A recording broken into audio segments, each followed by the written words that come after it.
Bismillahirrahmanirrahim. Pembahasan kita kali ini adalah tentang ayun al-mausufah. Disebut dengan ayun al-mausufah karena memang posisi daripada ayun ini adalah merupakan kalimat isim yang disifati oleh kalimat yang terletak setelahnya.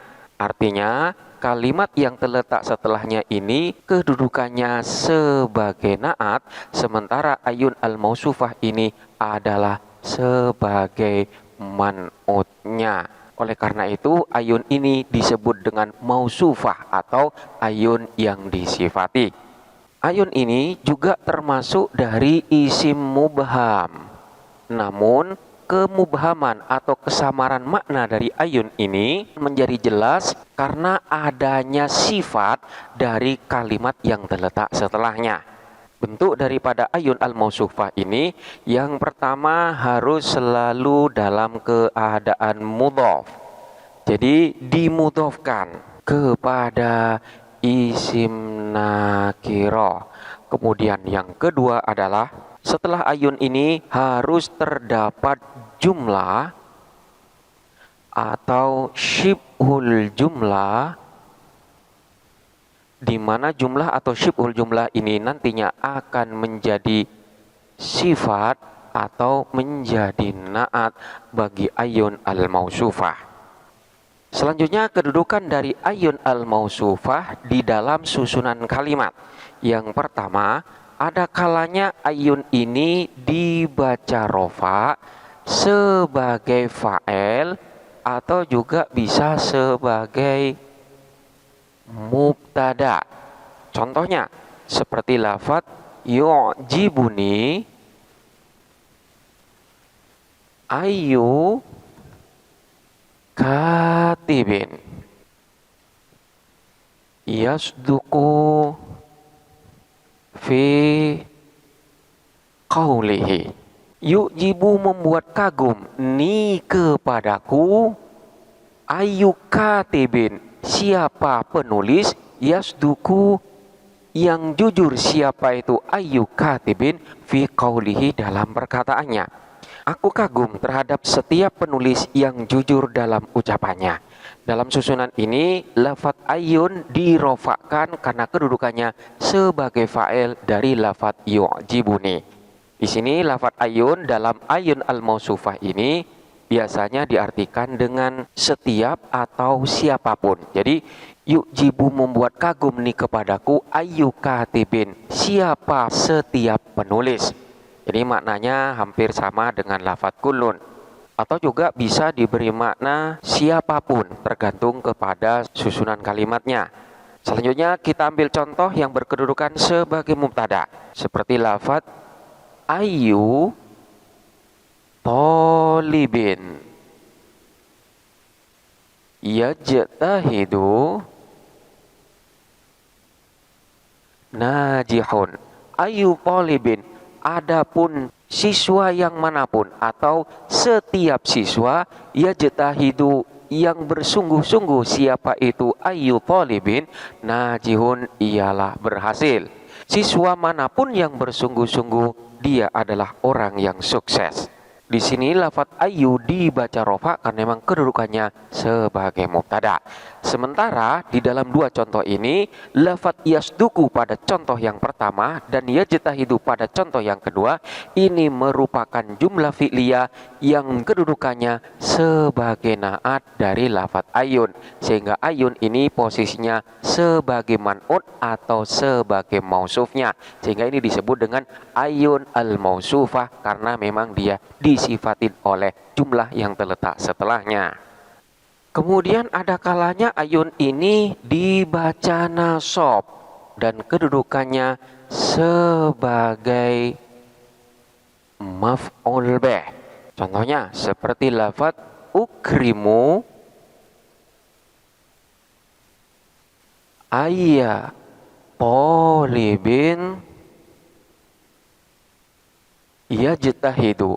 ukrimu memuliakan siapa aku, ayya talibin kepada siswa manapun, yajtahidu yang bersungguh-sungguh siapa itu talib. Atau boleh pula kita membaca dengan akrim. Akrim ayya talibin yajtahid. Akrim hendaklah memuliakan siapa engkau, atau muliakanlah ayya talibin kepada siswa manapun atau kepada setiap siswa, yajtahidu yang bersungguh-sungguh siapa ayya talib.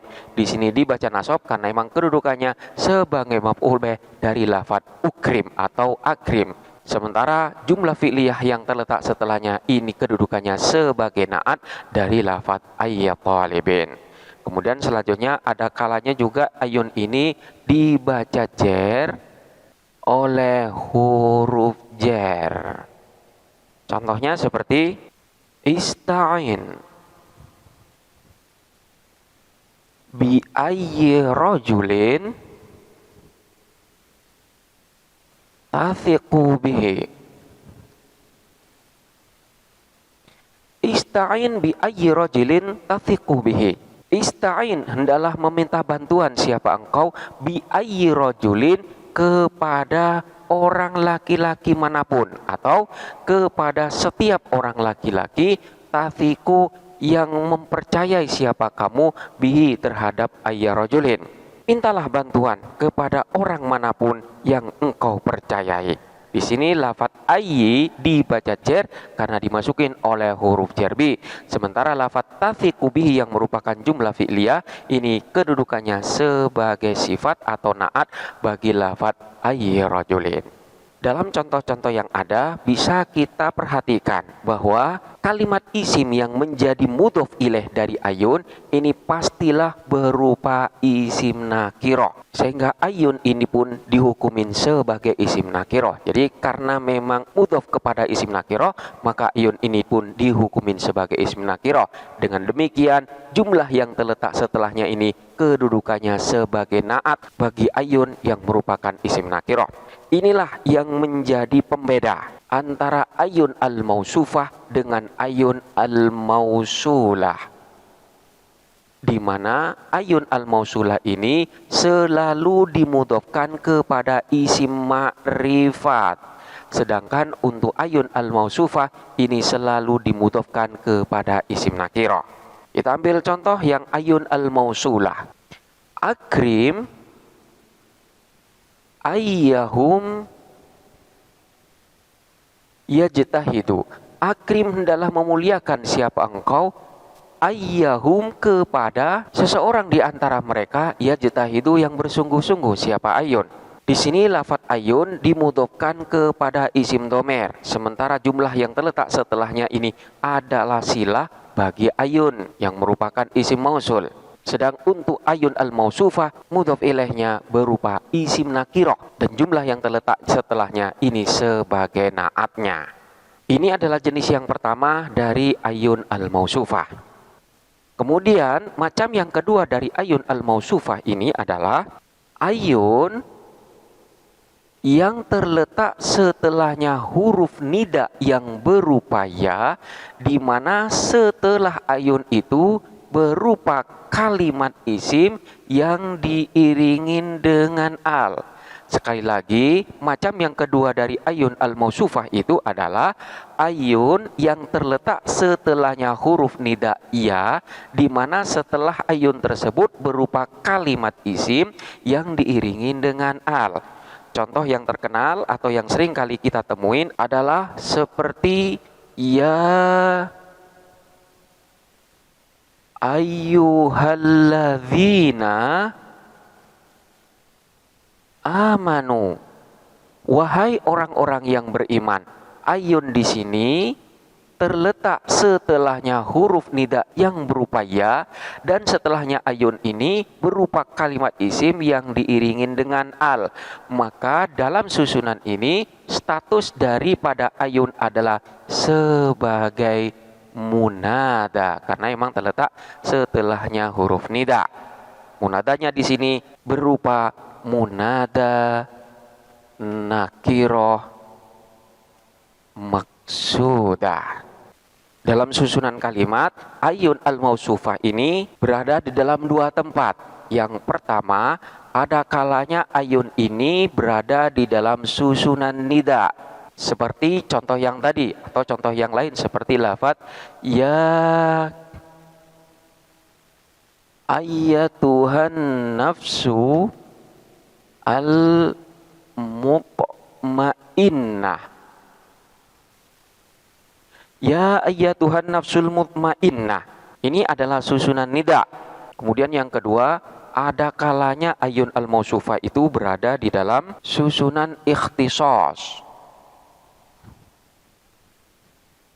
Susunan ikhtisas di mana lafaz ayun di sana digunakan untuk menunjukkan kekhususan dari sesuatu. Contohnya seperti lafaz nahnu ayyuhat tullab mujtahidun. Nahnu adapun kami, ayyuhat tullabu, wahai para siswa, mujtahiduna ialah orang-orang yang bersungguh-sungguh.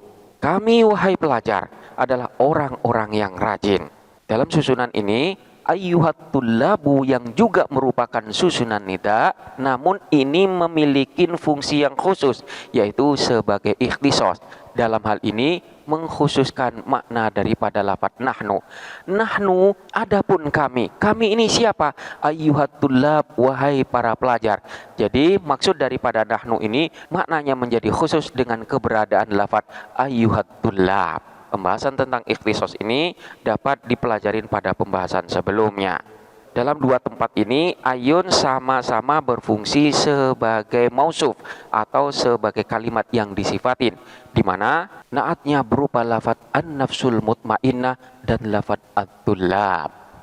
Selanjutnya, ciri-ciri ayun al-mausufah di dalam macam yang ini adalah yang pertama, ayun ini terletak setelahnya ya nida. Maka bentuk daripada ayun al-mausufah itu nantinya bisa berbentuk ayyuha atau berbentuk ayyatuha. Kemudian yang kedua, ayun ini tidak membutuhkan kepada mudhof ilaih. Dalam artian ayun ini tidak dimudhofkan, baik secara lafaz ataupun secara maknawi. Berbeda dengan jenis yang pertama tadi, di mana pada jenis yang pertama ayun ini selalu dimudhofkan kepada isim nakirah. Namun untuk jenis yang kedua ini, di mana ayun berada di dalam susunan nida, ayun ini tidak dimudhofkan kepada lafaz apapun, baik secara lafzi maupun secara maknawi. Kemudian yang ketiga, kalimat ha yang terletak setelahnya ayun atau ayatu ini bukanlah sebagai mudhof ilaih, melainkan sebagai huruf tanbih. Huruf yang menuntut kepada orang yang mendengarkan untuk lebih memperhatikan. Kemudian yang keempat, makna daripada kemubhaman ayun al-mausulah ini menjadi jelas karena adanya sifat yang terletak setelahnya. Contohnya seperti ya ayyuhar rajulu, wahai orang laki-laki. Ya ayyu, wahai orang, ar-rajulu yang laki-laki, di mana ayun ini sebagai munada nakirah maksudah yang terletak setelah huruf nida ya, sementara lafaz ar-rajul di sini menjadi sifat atau naat bagi lafaz ayun. Dalam susunan ini makna daripada ayun menjadi jelas dengan adanya sifat yang terletak setelahnya. Selanjutnya adalah bagaimana kedudukan i'rab dari kalimat isim yang terletak setelahnya ayun, di mana kalimat isim itu diiringin dengan al. Kita ambil contoh seperti tadi, yaitu lafaz ya ayyuhar rajulu. Bagaimana kedudukan i'rab daripada lafaz ar-rajul di sini? Dalam hal ini terdapat beberapa pendapat. Pendapat yang pertama, di mana pendapat ini juga disebutkan di dalam beberapa kitab, seperti kitab Syarah Ibnu Aqil, kitab Allah Al-Masalik, An-Nahwu Al-Wafi, Al-Wasit fin Nahwi, dan lain sebagainya. Di sana dijelaskan bahwa kalimat isim yang diiringin dengan al yang terletak setelahnya ayun al-mausufah ini kedudukannya adalah sebagai naat. Salah satunya seperti yang terdapat di dalam perkataan Ibnu Aqil, wa ayyuha mashubu al-ba'da sifah yalzamu birraf'i ladadzil ma'rifah. Dan ayyuha yang disertai kata sesudahnya dengan al, yaitu kalimat isim ma'rifat, maka kata tersebut menjadi sifat atau menjadi naat yang harus dalam keadaan rofa bila yang disifatin adalah isim ma'rifat. Jadi ketika dikatakan ya ayyuhar rajulu, wahai ayyuha orang, ar-rajulu yang laki-laki, atau terjemah bebasnya adalah wahai orang laki-laki, di mana ya ini adalah ya nida, ayun ini adalah munadah nakiroh maksudah, haknya di sini adalah hak tambi, sementara lafadz ar-rajul adalah sebagai naat bagi lafadz ayun. Ini adalah pendapat yang pertama. Selanjutnya pendapat yang kedua menyatakan bahwa kalimat isim yang beral atau yang diiringin dengan al yang terletak setelah ayun ini berkedudukan sebagai badal atau sebagai athof bayan.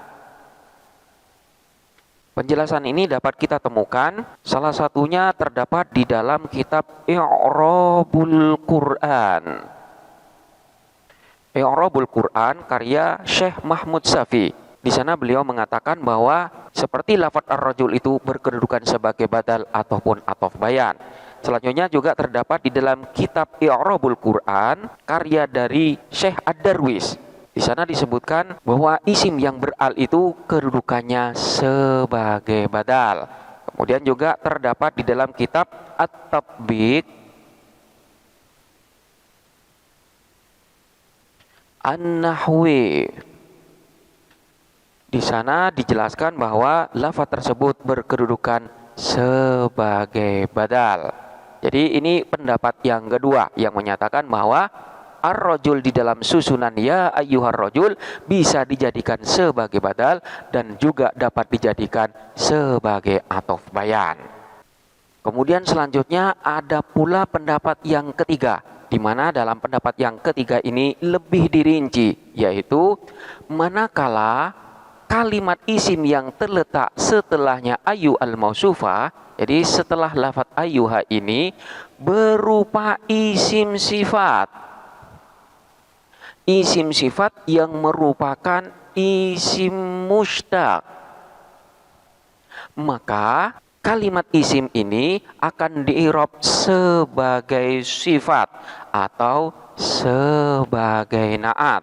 Namun manakala kalimat isim tersebut bukan berupa isim sifat, dalam hal ini berupa isim jamid, maka isim ini kedudukannya sebagai badal atau sebagai athof bayan. Contohnya seperti ya ayyuhar rajul. Lafadz ar-rajul di sini bukanlah isim sifat dan bukan isim mushtaq.